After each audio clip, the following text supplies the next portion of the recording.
and touch the sound of silence. And in the naked light I saw 10,000 people, maybe.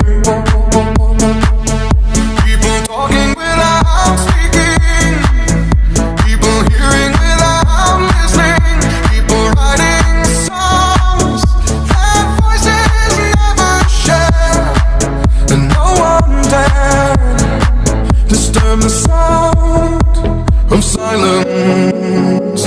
Fool said, you do not know. Silence like a cancer grows.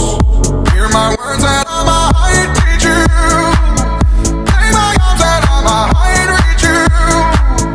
But my words, like silent raindrops, fell and echoed in the wells of silence.